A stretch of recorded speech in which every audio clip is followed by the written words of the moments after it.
ഇങ്ങനെ ഇരിക്കുന്ന എന്റെ റൂം എങ്ങനെ ആക്കണം എന്ന് എനിക്ക് ഒരു ഐഡിയ ഇല്ല. എന്തെങ്കിലും അഭിപ്രായം ഉണ്ടെങ്കിൽ നിങ്ങൾ പറഞ്ഞു തരണം. എന്റെ ഈ ബാക്ക്ഗ്രൗണ്ട് കണ്ട് നിങ്ങൾ മടുത്തില്ല. അപ്പൊ ഇനി അടുത്തത് റൂം മേക്ക് ഓവർ ചെയ്യാന്നുള്ളതാണല്ലോ അതിന്റെ ഒരു രീതി. ആക്ച്വലി നമുക്ക് റൂം മേക്ക് ഓവർ ഒക്കെ ചെയ്യണമെന്നുണ്ടെങ്കിൽ റൂം ഡെക്കാസ്, കാർപ്പറ്റ്സ് ഇതൊന്നും അല്ല. ആദ്യം നമ്മുടെ കയ്യിൽ കുറച്ച് കാശ് വേണം. കുറെ കാശില്ലെങ്കിൽ നമുക്ക് എന്ത് ചെയ്യാം, നമ്മുടെ ബഡ്ജറ്റിനകത്തുകൊണ്ട് ഇതെങ്ങനെ മൊത്തത്തിൽ സെറ്റപ്പ് ആക്കാന്നുള്ള പ്ലാൻ ഇടണം. തറ മുതൽ റൂഫ് വരെ സെറ്റ് ആക്കുന്നവരെ എനിക്ക് വെയിറ്റ് ചെയ്യാൻ വയ്യ. എനിക്ക് ആദ്യം തന്നെ ഇൻസ്റ്റാൾ ചെയ്യേണ്ടത് എന്റെ ഈ ബെഡാണ്. ഇവൻ ഞാനുമായിട്ട് ഒരു തരത്തിലും സഹകരിക്കുന്നില്ല. ഇവന്റെ ജോലി വൃത്തിക്ക് ചെയ്യുന്നില്ല. അഫോർഡബിൾ പ്രൈസ് ആയിരിക്കണം, ഏറ്റവും നല്ല ക്വാളിറ്റി ആയിരിക്കണം. അങ്ങനെ ഒരു മാട്രസ് ആണ് നമുക്കിപ്പോ വേണ്ടത്. ഞാൻ ഇറക്കിയിട്ടുണ്ട് ഒരു തരം. കുഷ്യൻ ഉള്ളത് വേണം, കുതിച്ചു വാങ്ങണം.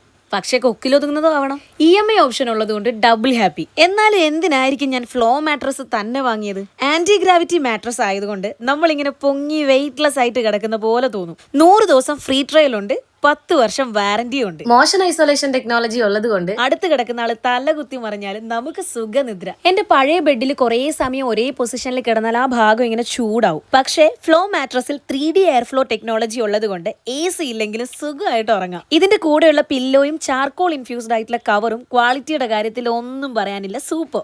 നമ്മുടെ ബെഡ് ടൈം കംഫർട്ടബിൾ ആണെങ്കിൽ ബാക്കിയെല്ലാം ഏറെക്കുറെ അടിപൊളിയാവും. അപ്പൊ സുഖമായിട്ട് ഉറങ്ങാൻ ഇപ്പൊ തന്നെ ലിങ്ക് എന്ന് കമന്റ് ചെയ്തോ.